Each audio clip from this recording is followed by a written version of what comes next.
kita ingin pariwisata Hmm. kita ini tidak hanya bagus, Mas, seperti tadi yang saya Ya. sampaikan. Mulai dari parkirannya nyaman, aman.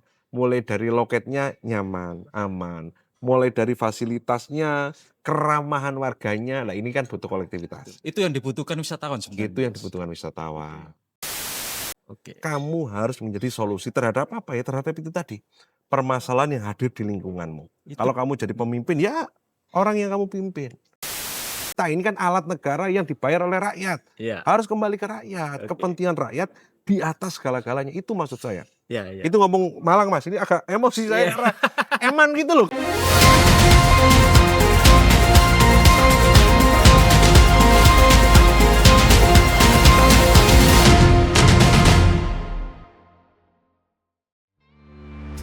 Haji Husni Mubarok, SH, MM, MH. Lahir di Malang pada tanggal 8 Desember 1983, Husni Mubarok adalah sosok pemimpin muda yang tumbuh dari akar pendidikan dan perjuangan. Perjalanan akademiknya dimulai dari MI.NU Rejoyoso Kepanjen, berlanjut ke SLTP Negeri 4 Kepanjen, dan SMU Negeri Kepanjen. Ia kemudian menempuh pendidikan tinggi di Universitas Merdeka Pasuruan, meraih gelar sarjana hukum. Tak berhenti di sana, semangat belajarnya membawanya menimba ilmu di Universitas Profesor Dr. Mustopo, Jakarta untuk meraih gelar Magister Manajemen, serta gelar Magister Hukum dari Universitas Bung Karno, Jakarta. Dengan tekad yang kuat dan komitmen terhadap pengabdian, Husni Mubarok telah menapaki berbagai peran strategis dalam dunia organisasi dan politik. Sejak tahun 2008, ia aktif di pimpinan pusat IP Ansor, dan pada tahun 2012 hingga sekarang menjabat sebagai Kepala Departemen. Di tahun yang sama, ia juga dipercaya sebagai Ketua DPP Partai Gerindra, sebuah amanah yang terus ia emban hingga kini. Tahun 2014 hingga 2019, ia menjabat sebagai Kepala Asisten Kerjasama Satkornas Banser. Kemudian pada 2015, ia didapuk sebagai tenaga ahli Komisi 4 DPR RI, sembari terus aktif sebagai Ketua DPC Partai Gerindra Kabupaten Malang. Dan kini, amanah rakyat Jawa Timur kembali ia emban. Untuk periode 2024 hingga 2029, Haji Husni Mubarok menjabat sebagai pimpinan Komisi B DPRD Jawa Timur, membawa suara masyarakat menuju kemajuan dan kesejahteraan bersama.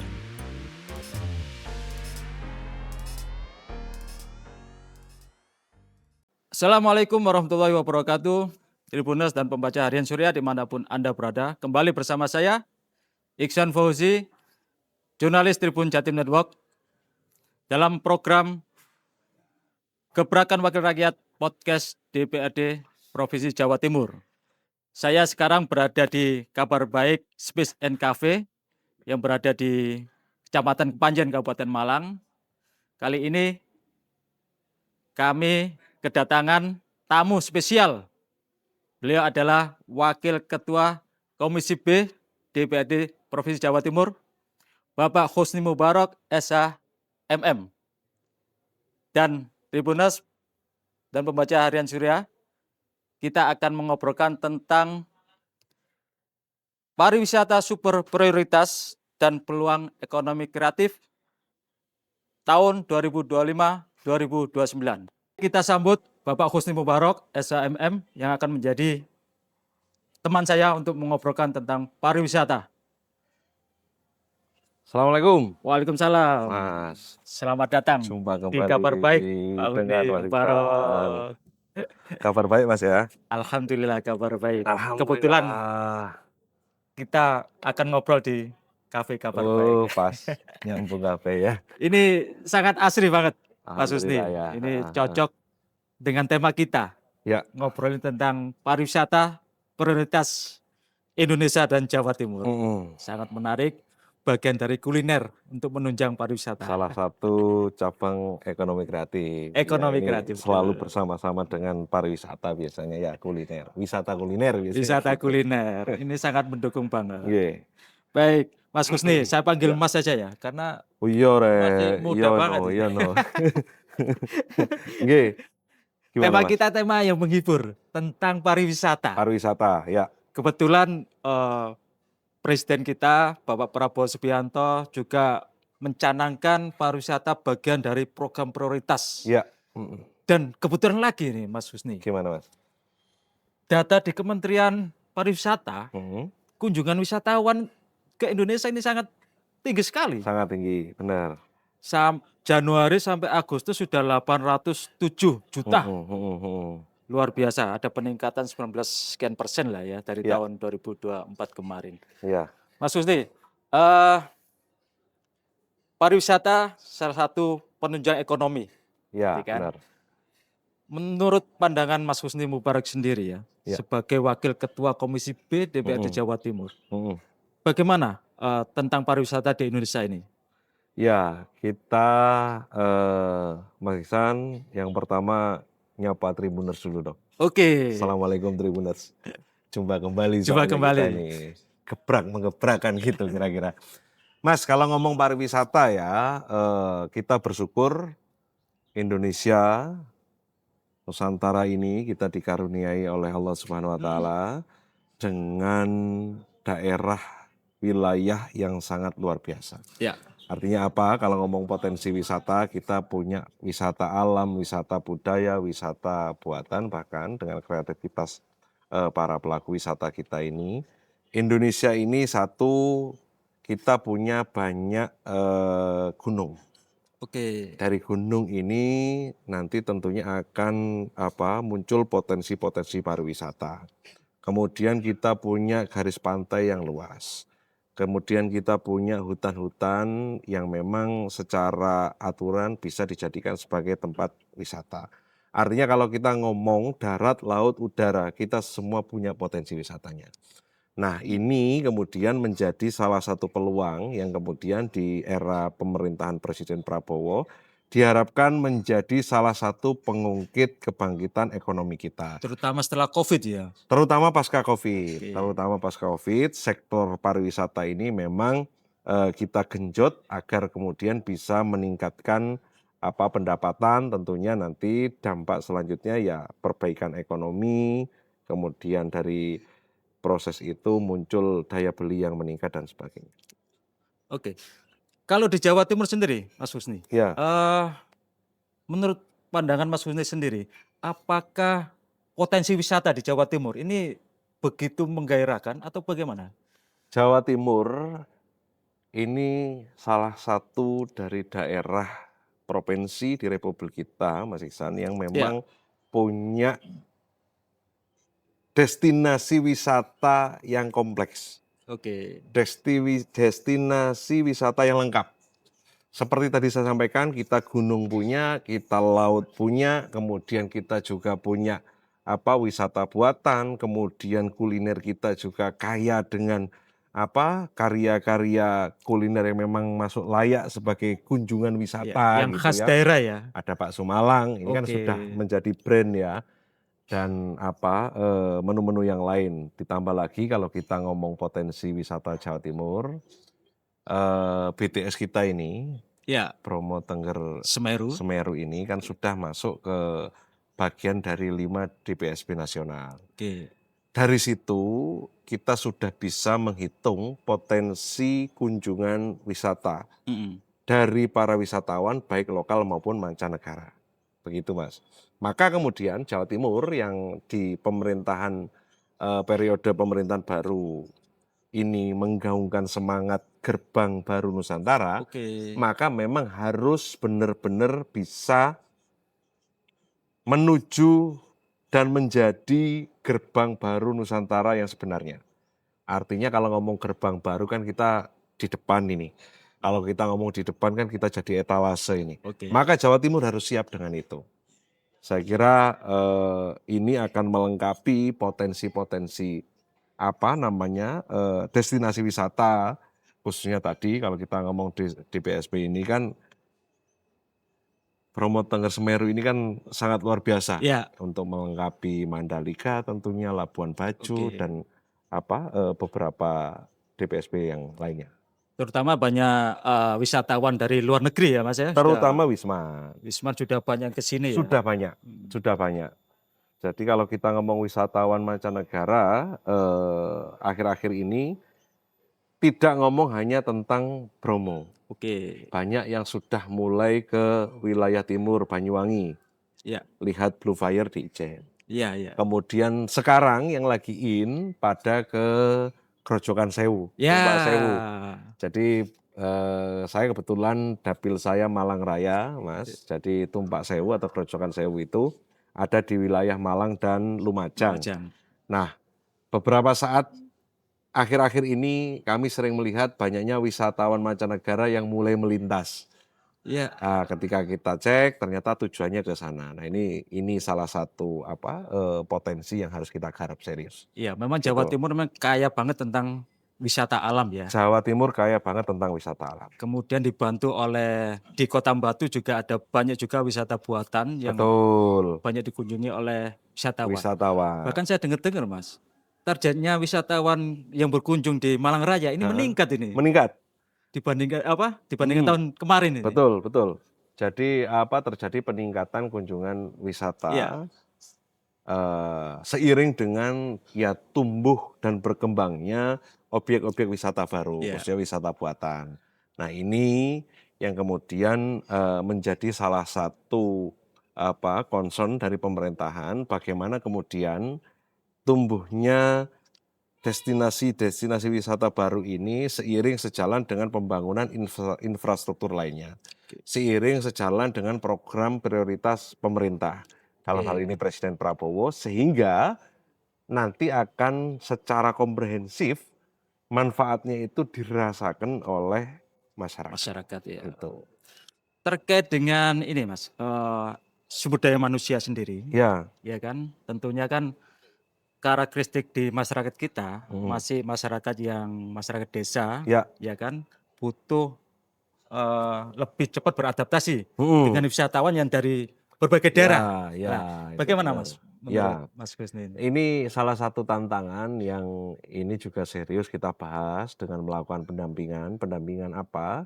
Pendampingan terhadap destinasi-destinasi wisata, terutama yang yang berbasis lokalitas, desa wisata atau wisata-wisata yang Ya, ya. memang ini harus ditingkatkan sumber daya manusia pengelolanya. Oke. Jadi kita ada program untuk peningkatan kapasitas pemandu wisata itu ada. Oke. Agar apa? Agar kemudian seperti tadi yang Mas Ihsan sampaikan, wisatawan yang datang baik dari dalam maupun luar negeri dengan budaya, mungkin bahasa, mungkin habit yang berbeda, didampingi oleh pemandu sehingga bisa tetap nyaman gitu. Oke. Misalnya kan pasti ada perbedaan bahasa, Ya. perbedaan kultur dan sebagainya. Nah, pemandu wisata termasuk kemudian sumber daya manusia pengelola pariwisata itu sendiri, ini yang kita siapkan pelatihan-pelatihannya. Kita latih agar kemudian itu tadi bisa melayani, bisa memberikan servis. Ini kan pariwisata kan kita yang paling inti kan ngomong jasa, Mas. Oke, ya. Iya kan? Ya, Ngomong betul. jasa ini kan masalah pelayanan. Masalah wisatawan itu datang tidak hanya kemudian dapat objek wisata yang baik, tapi misalnya hospitality, pelayanan, kemudian bahasanya pariwisata itu amenitas ya. Jadi bagaimana kemudian hospitality-nya, penyediaan Penginapan juga penginapannya, kemudian toiletnya misalnya bersih atau tidak dan sebagainya. Nah, termasuk kemudian keramahan dan keamanan. Oke, ya ini yang penting ini. Ini yang penting. Penting. Saya sering mengulang-ulang ini, Mas. Kenapa? Dari kita kecil kenal Jogja, kemudian berkali-kali kita ke Jogja, Oke. tapi nggak pernah bosan. Ya kan? Ya. Udah ini sudah masuk di mindset kita. Kita mau wisata kemana ya? Pasti muncul Bali, muncul Jogja. Nah, demikian juga Bali misalnya. Ya kita saya misalnya ya lulus SMA dulu ke Bali, kemudian bulan madu ke Bali. Hampir kemudian rata-rata liburan juga ke Bali. Nggak pernah bosan. Karena apa? Karena ada mindset yang kemudian terbentuk. Yang pertama selain daerahnya bagus, destinasi wisatanya bagus, kemudian hospitality-nya mendukung, penginapan hotel apanya mendukung. Kemudian aman dan nyaman. Aman ya. Aman ini penting. Kita merasa aman dan nyaman. Demikian juga kalau ke Jogja, keramahan dan sebagainya. Nah, hal-hal baik ini yang kemudian perlu ditiru oleh Jawa Timur di objek-objek wisata ini. Karena hari ini wisatawan itu tidak hanya sekedar datang untuk melihat objek wisata, Ya, tapi butuh ada experience namanya, butuh ada pengalaman. Pengalaman lain daripada melihat objek wisata itu misalnya itu tadi, ternyata enak loh kalau kita berkunjung ke Tanjung Penyu, toiletnya bersih, orangnya ramah-ramah, ya, ya. terus di sana nggak dipungut parkir lagi loh kalau kita sudah bayar karcis masuk dan sebagainya. Lah ini kan pengalaman. Pengalaman yang kalau kita lihat ini bisa jadi marketing getok tular, Oke. ya kan? Ya, betul. Barisan kita kalau mau liburan kan pasti tanya-tanya, kita mau liburan nih enaknya kemana kan gitu. Ya, Enak ke sana karena apa? Enak ke sana karena apa? Nah, karena apa inilah yang harus menjadi paket melengkap di objek-objek wisata, di pengelolaan, di jasa servis objek wisata kita kepada wisatawan. Sehingga itu tadi, mereka benar-benar merasa ada pengalaman baru, ada pengalaman seru selain objek wisatanya itu sendiri. oke. Gitu. Tapi yang paling menarik, Mas, Hmm. kemarin Kabupaten Malang itu menerima penghargaan Ya, Desa Wisata mm-mm. Sumberdem itu kan. Sumberdem ya, Iya, saya iya. beberapa hari yang lalu juga membaca itu. Desa wisata misalnya, ini kan salah satu potensi berbasis kearifan lokal yang kalau kita cermat menggali potensi, memahami kekayaan lingkungan kita, ini ada nilai ekonominya. Iya, iya, iya. Seperti yang terjadi di Sumberdem. Kita punya Bonpring juga. Oke. Itu desa wisata yang mendunia, Mas. Artinya apa? Artinya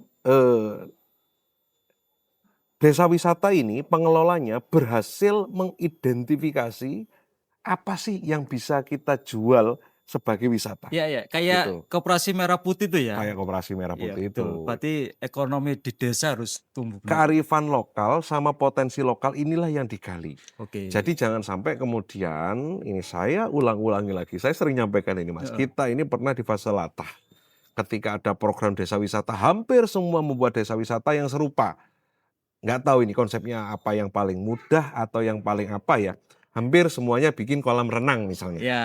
Pemandian umum gitu misalnya. Nah kalau kemudian satu kecamatan ada 10 sampai 15 desa yang semuanya bikin pemandian. Lah terus yang mau berkunjung siapa? Gitu. Ya, ya. Ini pernah terjadi misalnya di Kecamatan Kepanjen juga ada tren semacam itu. Padahal kita punya metro, pemandian metro, ini yang airnya sudah bersumber dari sumber air. alam. Oke. Jadi kita tidak perlu susah payah ngebor, ngaliri dan sebagainya yang biayanya tentu lebih mahal. Oke. Terus ada sumber maron, ada sumber-sumber lain yang dekat. Maka ngomong tadi seperti Sumberdem ini, agar kemudian desa-desa ini bisa menjadi desa wisata yang kemudian bisa membangkitkan perekonomian, memunculkan peluang-peluang ekonomi baru, baik itu bagi sektor UMKM maupun pariwisatanya sendiri, itu harus menggali dan mengenali potensi lokal. Ya. Sederhananya begini Mas, misalnya saya punya desa namanya Jatirjoyoso. Ternyata di desa Jatirjoyoso ini pertaniannya maju. Nah, ini kan bisa dijadikan sebagai salah satu destinasi wisata. Ya. Iya kan? Wisata pendidikan misalnya terkait bagaimana cara bercocok tanam.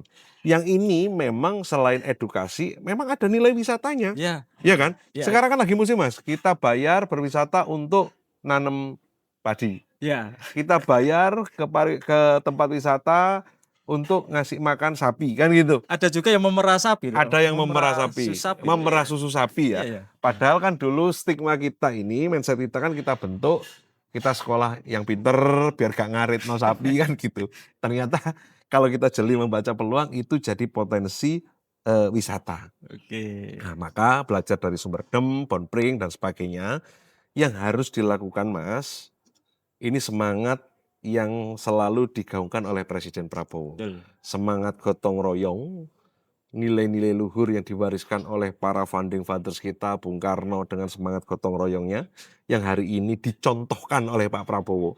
Bagaimana membangun bangsa ini dengan merangkul semua kelompok. Oke, ya.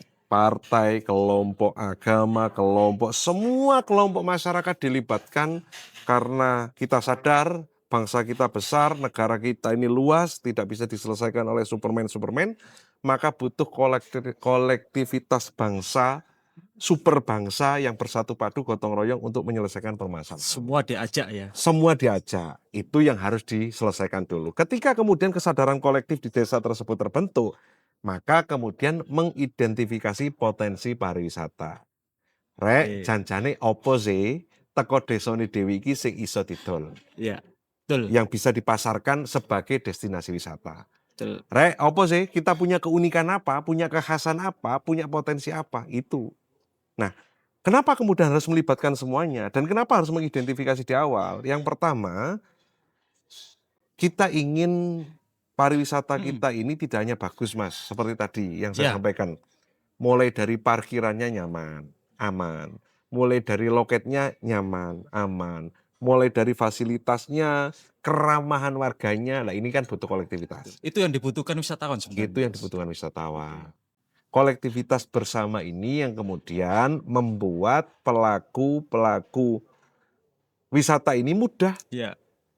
Oh, nanti di depan nggak usah ditarik ya, karena nanti kita tarik di dalam. Nanti yang depan cukup mengarahkan, gitu. Kan ini masalah koordinasi. Iya. Kalau nggak gitu, yang depan merasa punya wilayah, bikin tempat parkir, narik. Nanti di loket parkir, narik di dalam Nah, Akhirnya bertengkar sendiri akhirnya nanti. bertengkar Ya, itu yang nggak sendiri. kita inginkan. Ini yang tidak kita inginkan. Maka belajar laki-laki dari Superdem, butuh kesadaran kolektif, butuh kebersamaan, kemudian mengidentifikasi peluang dan potensi. Oke. Ya, Itu yang penting itu. itu yang paling penting. Dulu misalnya petik apel ini adalah pekerjaan. Iya, iya. Ternyata sekarang bergeser jadi Wisata. wisata petik apel, petik jeruk, petik durian sekarang ya Iya, lagi iya. ya kan? Nah, ini kan tentang bagaimana kita mengidentifikasi potensi dan peluang yang ada di sekitar kita dengan keunikan. Nah, kreativitas itu menuntut keunikan itu Betul. tadi, Mas. Jadi dengan kreativitas dan keunikan sehingga kita punya pembeda. Dengan adanya pembeda ini menjadi opsi destinasi wisata.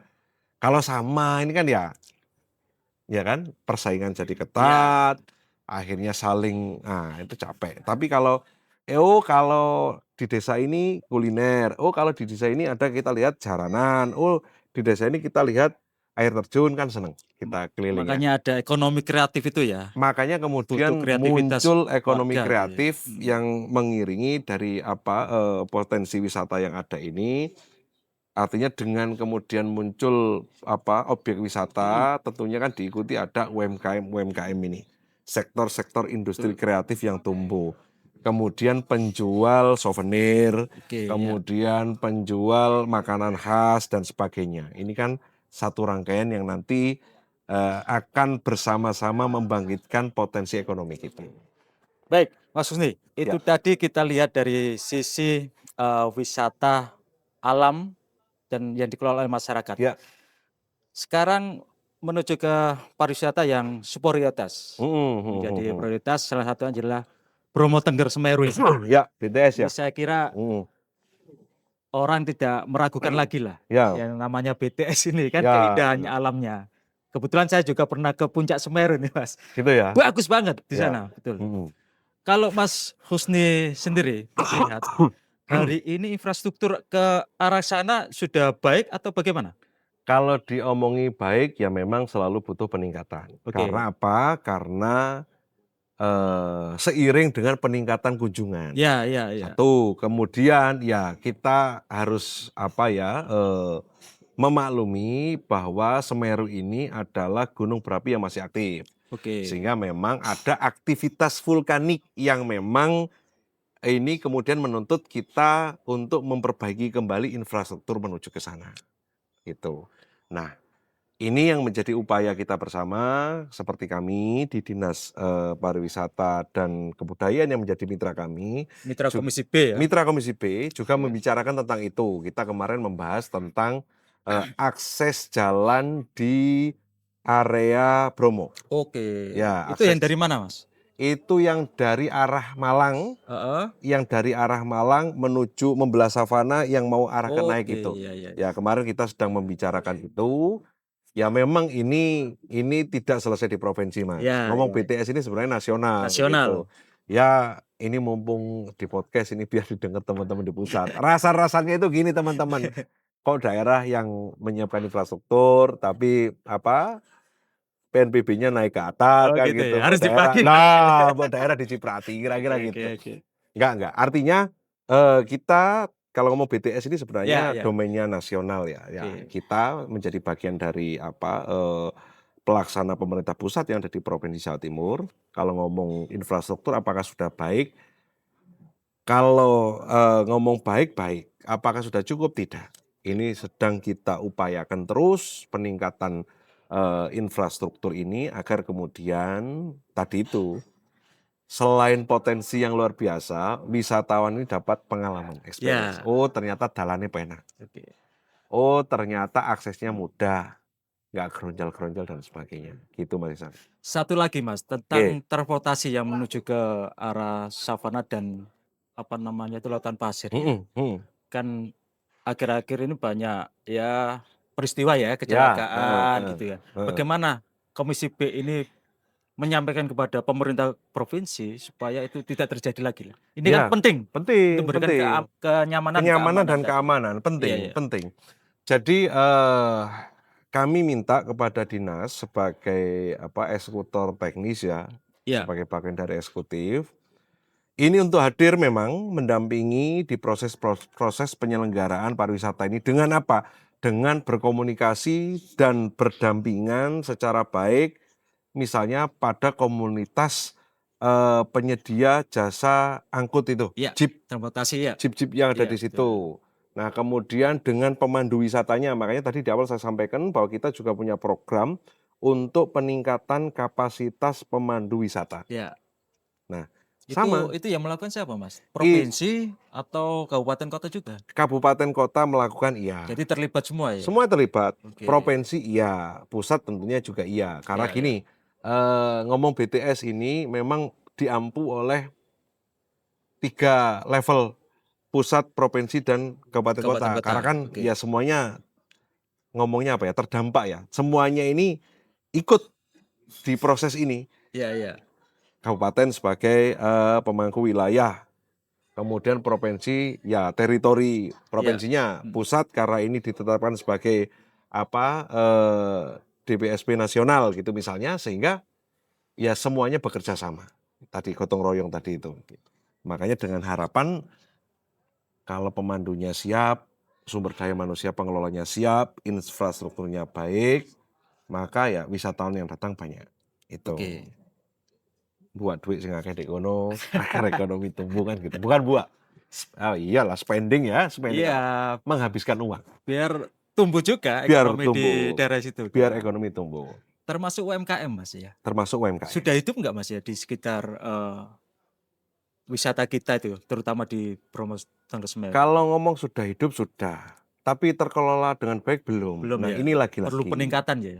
perlu peningkatan. Ini Oke, oke, lagi-lagi oke. yang harapan saya terjawab dengan hadirnya Koperasi Desa Merah Putih Oke, nantinya ya, itu. ya. Sehingga ada hub, ada rumah besar Ya, bagi UMKM-UMKM ini untuk kemudian sama-sama nyari rezeki. oke, ya, ya. Jadi kita dengan koperasi ini harapannya adalah memutus rantai persaingan bebas. Mm-mm. Kita memutus rantai penguasa modal yang kemudian survive. Kita memutus rantai renten juga.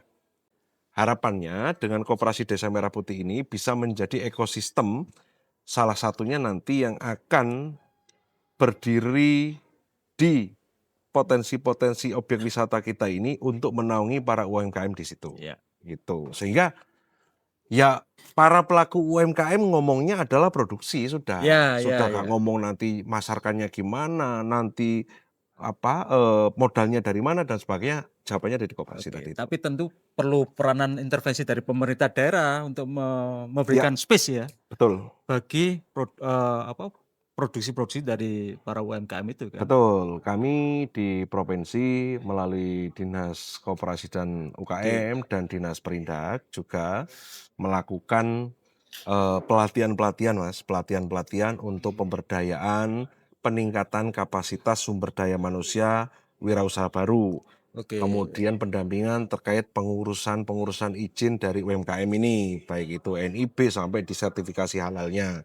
Kemudian juga melakukan peningkatan kapasitas produksi dan memberikan alat ekonomi produktifnya. Oke. Ya tujuannya lagi-lagi agar kemudian UMKM ini bisa bangkit sehingga seiring sejalan dengan kita kali ini ngomong pariwisata, Ya.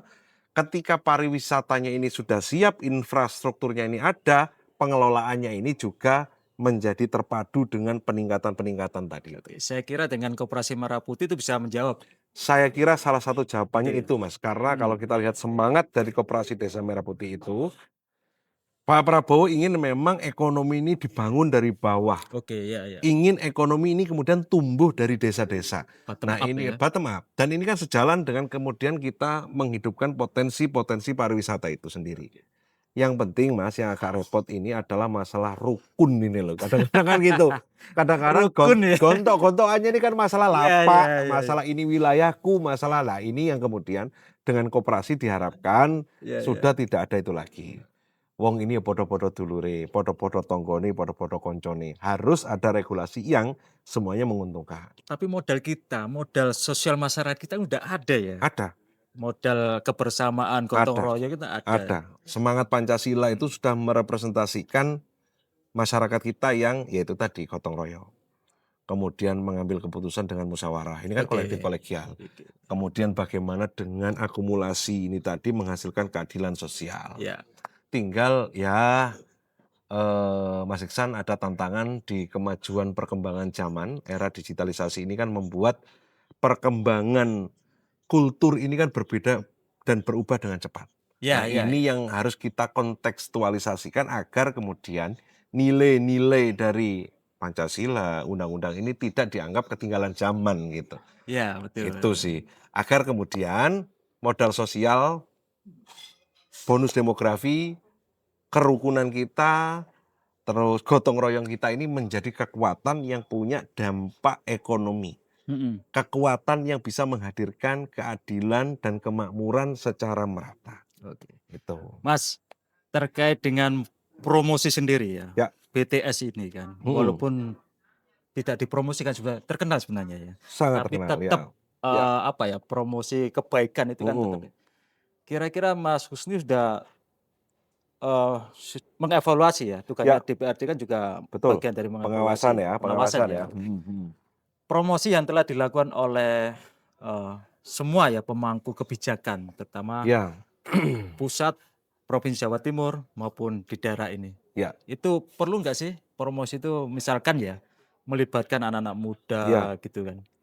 Sangat perlu Mas Iksan. Jadi kemarin hasil dari fungsi pengawasan kita dengan kunjungan-kunjungan kerja yang kita lakukan, itu kita menarik kesimpulan bahwa harus ada pergeseran model promosi kita. Oke. Dari promosi yang kemudian melulu offline, ini harus mulai bergeser ke wilayah yang digital ya? online itu tadi. Terus kemudian dengan melibatkan konsultan dan influencer misalnya. Melibatkan sekarang Mas, apa namanya itu kalau di TikTokers itu yang apa namanya? Afiliator ya? Afiliator. Ini kan sebenarnya hal yang biasa tapi ini punya potensi sebagai pekerjaan ternyata hari ini. Ini kan biasa kita ngomong karena kan banyak orang seneng ngomong di depan kamera apa dan sebagainya. Ternyata sekarang punya nilai. Bahkan kalau saya tanya-tanya pada pelaku-pelaku itu ya rata-rata dia sebulan bisa dapat 10 sampai 15 juta dari pekerjaan sebagai afiliator itu. Sama di pariwisata ini harus kita diintegrasikan ya. Diintegrasikan dan melibatkan semua unsur agar pemasarannya ini lebih efektif. Bagaimana tagline-nya, bagaimana kemudian kita bisa memvisualisasikan promo ini. Dan kemudian ya hari ini kan ada perubahan Mas, ada pergeseran. Satu yang tidak bisa kita hindarkan, penguasa dunia hari ini adalah Gen Z. Iya kan, bonus demografi ini Gen Alpha. Gen Alpha ini menyusul setelah ini. Maka kita harus menyesuaikan, harus menyesuaikan maunya Gen Z ini apa sih gitu. Bagaimana caranya Gen Z mau nonton dan bisa menikmati wayang. Ini kan nggak bisa mereka kita paksa, kamu harus nonton wayang agar nilai-nilai apa dan sebagainya. Nggak bisa. Lari mereka Lari. kalau dipaksa. Lari. Tapi bagaimana wayang ini menjadi menarik ada tantangannya di situ, ada hal-hal yang selama ini memang menjadi dunianya Gen Z, Oke. ini beda lagi.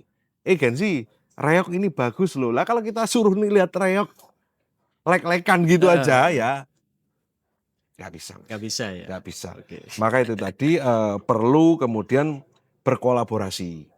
Berkolaborasi ya dengan kelompok-kelompok yang memang selama ini punya konektivitas dan para Gen Z ini aware ke situ. Oke. Misalnya penggunaan sosial media. Ya. Penggunaan sosial media, kemudian tampil di panggung-panggung konser dan sebagainya. Eranya hari ini sudah era semacam itu gitu. Oke. Tidak bisa kemudian kita ngomong kaku-kakuan kayak dulu, memaksa orang datang ke pameran. Nah, ini nggak bisa. Nggak bisa. Nggak bisa.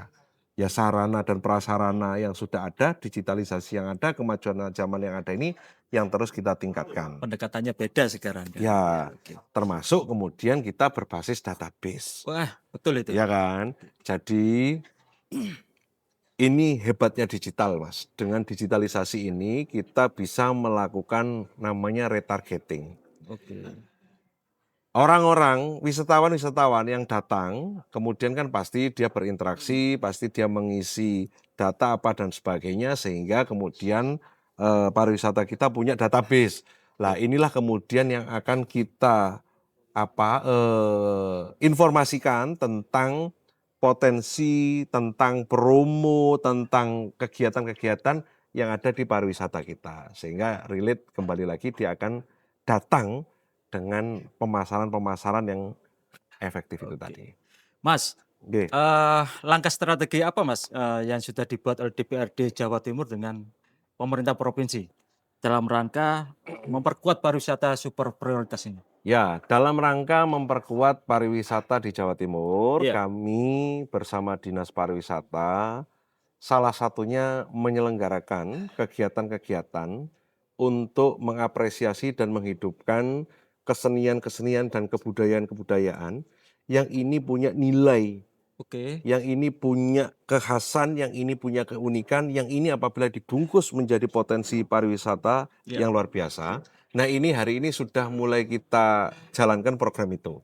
Jadi Komisi B bersama Dinas Pariwisata menyelenggarakan kegiatan apresiasi bagi Ya. para pelaku seni dan kebudayaan. Kita juga menyelenggarakan pertunjukan-pertunjukannya. Harapannya apa? Sekali lagi, Mas, ini adalah kekayaan kita. Ini adalah kekayaan khas kita yang hari ini memang agak redup ya. Ya. Di tengah gemerlap dan kecepatan teknologi ini kemudian membagikan informasi dan menyajikan tontonan, hal-hal yang sebenarnya ini punya nilai tinggi ini sekarang mulai kita galakkan kembali, kita dampingi. Ya memang kami punya keterbatasan terus terang, waktu, biaya dan sebagainya, tapi ini bukan kendala. Tapi ini kan Saya berlanjut terus ini. terus berlanjut. Saya selalu menyampaikan bahwa kita tidak boleh berhenti hanya karena kendala. Kita ini harus jadi part of solution gitu. Saya ya kadernya Pak Prabowo ini selalu doktrin sama Pak Prabowo, kamu harus menjadi solusi. Oke. Kamu harus menjadi solusi terhadap apa ya? Terhadap itu tadi. Permasalahan yang hadir di lingkunganmu. Itu. Kalau kamu jadi pemimpin ya orang yang kamu pimpin, lingkungan yang kamu pimpin gitu. Jadi kita jadi part of solusinya. Itu tadi balik lagi dengan menyelenggarakan kegiatan-kegiatan pertunjukan pariwisata. Dengan kegiatan-kegiatan Memperbanyak event ya. memperbanyak kegiatan Oke. event yang kemudian ini sebagai sarana promosi kita juga, termasuk bekerja sama dengan pemerintah daerah. Misalnya beberapa saat yang lalu di Malang ini membuka jalur overland baru. Ya. Ya kan ada itu di wilayah selatan kemarin itu kita Ya. punya garis pantai yang bagus, kemudian ini kita paket menjadi destinasi wisata dengan kegiatan overland itu tadi, gitu. Termasuk ini Mas, infrastrukturnya yang rencana pengajuan itu tol Malang sampai ke Panjen. Tol Malang ke selatan, ya, benar. Si tolnya rencananya ke pantai selatan. Nah, Menarik banget itu. itu sangat menarik. Kembali ke yang tadi Mas, Iya, kita iya, ngomong tentang penyiapan sumber daya manusia, Iya, apakah iya. cukup tidak? Perlu diperbaiki infrastrukturnya. Oke. Salah satunya jalan sudah. transportasi akses, ya. salah satunya sudah bus Trans Jatim Ya, di Malang salah Raya satunya itu ada ya. bus Trans Jatim. Oke. Saya juga harus jujur, Mas, kita harus menyampaikan Kabupaten Malang, karena saya Ya. dapil saya Malang Raya, di mana Kabupaten Malang ini menjadi salah satu wilayah terbesarnya, kita punya potensi wisata yang luar biasa. Ya, betul. Garis pantai kita di selatan itu, kemudian ada spot-spot pariwisata yang luar biasa. Tapi kenapa menjadi biasa-biasa saja, ternyata akses jalannya yang luar biasa rusaknya. Nah ini Ya, harus ya, ya. yang harus menjadi concern kita bersama. Ya. Saya tanya ke Pemkab, masalahnya perhutani. Enggak tahu ini perhutani juga katanya oke, boleh dan sebagainya, tapi juga nggak selesai. Iya, iya. Ya, mungkin perhutani juga melihat ini, ayolah kita selesaikan bersama-sama. Masyarakat, rakyat, jangan karena ego kita masing-masing. Bagaimana masyarakat rakyat ini mendapatkan manfaat, mendapatkan keuntungan, itu yang paling penting. Betul. Jangan, oh ini punyanya perhutani, oh ini punya Pemkab. Lah kan kita, ini kan alat negara yang dibayar oleh rakyat. Iya. Harus kembali ke rakyat, Oke. kepentingan rakyat di atas segala-galanya. Itu maksud saya. Iya, iya. Itu ngomong Malang, Mas, ini agak emosi saya. Iya. Karena eman gitu loh, Kabupaten Malang Iya, ini iya, iya. punya jalur garis pantai yang luar biasa dari ujung sampai ujung. Kita punya Potensinya tinggi banget ini. sangat di tinggi. Malang Raya Ada ini. Tanjung Penyu, ada Gua Cina, Oke. ada Modangan sampai ke barat sana, ngeliat Balai Kambang. Tapi sampean tahu sendiri, beritanya bukan keindahan Balai Kambangnya, bukan keindahan ngelipnya. Beritanya adalah bus wisatawan ambles di jalan. Iya, iya. Ya kan? Highlightnya kan jadi itu, gak asik. Itu Iya, tadi satu tarikan dengan masalah marketing tadi itu, Mas. Oke. Itu harus kita baiki. Saya kira program pariwisata prioritas di Jawa Timur ya, salah satu program prioritasnya Pak Prabowo harus menghidupkan juga wisata-wisata yang ada di sekitarnya, Ya. termasuk di Malang Raya ini, Mas ya. Mm-mm. Oke. Tribuners dan pembaca harian Surya, demikian obrolan saya dengan Mas Husni Mubarak, Oke. Wakil Ketua Komisi B DPRD Provinsi Jawa Timur. Beliau adalah pemimpin muda juga, Ketua DPC Gerindra Kabupaten Malang. Pelayan. Beliau adalah pelayan juga, harus melayani, Mas. Pelayan. Katanya pemimpin harus melayani. Ya, pelayan. Saya kira kita berharap banyak kepada salah satunya Mas Husni yang Siap. ikut memperjuangkan demi kemakmuran masyarakat Jawa Timur di Siap. sektor pariwisata, Mas ya. Oke, siap. Kebetulan beliau dari Gerindra juga bisa ngomong langsung ke Pak Presiden. Barangkali langsung bisa didengar. Siap. Oke. Tribuners, demikian perjumpaan saya dengan Mas Husni Mubarak. Sampai ketemu di program Gebrakan Wakil Rakyat Podcast DPRD Provinsi Jawa Timur di lain waktu dengan anggota dan tokoh masyarakat yang lain. Terima kasih. Wassalamualaikum warahmatullahi wabarakatuh. Terima kasih. Terima kasih.